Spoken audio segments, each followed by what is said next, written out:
To wannan dai tawagar Alhaji Yazid Shehu Umar Dan Fulani ce kwamishinan ciniki da masana'antu na jihar Zamfara, inda ta kai ziyarar gani da ido a wannan ma'aikata ta Wadata Skill Acquisition domin yin wata yarjejeniya na ganin an tallafi al'ummar jihar Zamfara wurin koya masu sana'o'i daban-daban.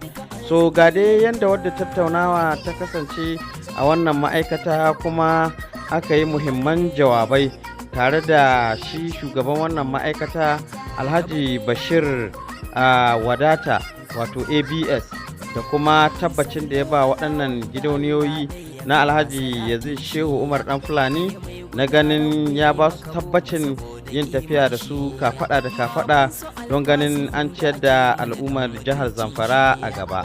Ya Allah, wannan taro da muka zo kulla alkhairi Allah shi tabbatar mana da shi. Mai gidanmu honorable Yazid Shehu Dan Fulani, Allah shi aza shi ga nasara bisa al'amuran shi. Allah ka kawo mana zaman lafiya a cikin jihar mu ta Zamfara. Allah ka kawo mana zaman lafiya a cikin kasar mu Najeriya. Rabbika rabbil izzati amma yasifun wa salamun alal mursalin walhamdulillahi rabbil alamin. A bangaren dama na nan gurin muna iya ganin wanda azzaune